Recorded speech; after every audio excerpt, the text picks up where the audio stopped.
दोस्तों नमस्कार, मैं हूं दीपक हिमांशु और आप देख रहे हैं टीचिंग वाला। दोस्तों यूपी की शिक्षक भर्ती की आप सब लोग इंतजार कर रहे थे, चाहे वो टीजीटी पीजीटी जो 2022 से फॉर्म भर के रखी हुई है या आपके यूपी टेट सुपर टेट जो आपका प्राइमरी और जूनियर लेवल का है, सब लोग इसके लिए इंतजार कर रहे थे। अभी यहां पर आज एक नई न्यूज आई है जो आप लोग देख सकते हैं कि चुनाव के बाद ही अब शुरू हो सकेगी नई शिक्षक भर्ती और नए शिक्षा सेवा चयन आयोग के गठन के इंतजार में बीत गए 1.5 साल। तो बेसिकली प्रयागराज से खबर है, यूपी से खबर है। तो नई शिक्षा सेवा चयन आयोग का गठन अब तक नहीं हो पाया है, जबकि इसी माह में लोकसभा चुनाव की अधियाचना जारी होने वाली है। ऐसे में आपको आचार संहिता लगेगी और ऐसे में आयोग के माध्यम से कोई भी नई भर्ती चुनाव के बाद ही शुरू होने की उम्मीद है। बेसिक से लेकर उच्च शिक्षा तक की शिक्षक भर्ती इस आयोग के माध्यम से होनी है। नए आयोग के अध्यक्ष और सदस्य की नियुक्ति के लिए आवेदन की स्क्रीनिंग हुई, प्रक्रिया पूरी हो चुकी है। जो मैंने आपको बताया था कि नए आयोग के लिए जो टीम बनेगी उसके लिए आवेदन हुआ था, कुछ दिन पहले ऐसा हुआ था। तो अब उसकी नियुक्ति का इंतजार है और नए आयोग के गठन के बाद पुरानी लंबित पड़ी भर्ती परीक्षाएं शुरू कराई जा सकेंगी। तो जब ही होगा तो पहले तो यूपी टीजीटी पीजीटी होगा, और जिसमें कि महाविद्यालय में असिस्टेंट प्रोफेसर के 1017 पद और जो आपका टीजीटी पीजीटी है उसके 4163 पद, पहले इस पर भर्ती होगी। और इन दोनों भर्ती के लिए अगस्त 2022 में आवेदन की प्रक्रिया पूरी भी हो चुकी थी।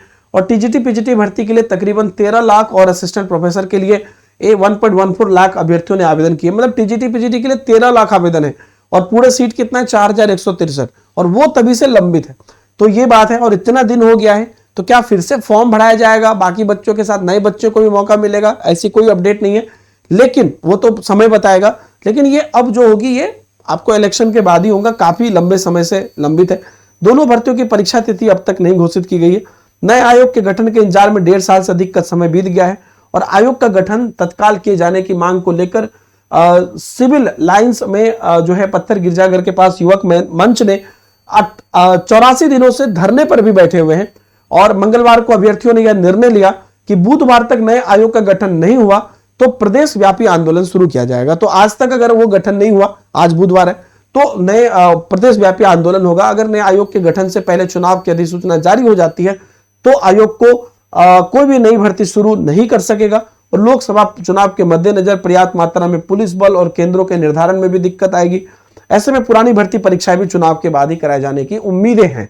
तो अब यहां पर देखिए, काफी दिनों से लोग धरना पर भी बैठे हुए कि भाई नए आयोग का गठन करो। आज जो है देशव्यापी आंदोलन की भी बात कर रहे थे, लेकिन अभी तक कोई उस पर अपडेट नहीं है। तो अब इस पर क्या होता है, अब ये यही है कि अब हो सकता है कि अब ये चुनाव के बाद ही हो। इस पर आपका क्या टिप्पणी है आप जरूर बताइए, क्योंकि शिक्षकों की भर्ती तो होनी ही है। काफी बच्चे यहाँ पर बेरोजगार बैठे हैं और कई बार सरकार ने यह भी कहा है कि भाई हमारा जो रेशियो है वो ठीक है, अगर आपने सुना हो तो।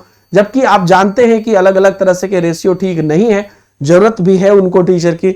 और अभी तो टीजीटी पीजीटी की जो फॉर्म भराई गई है वो नहीं हो पाया है।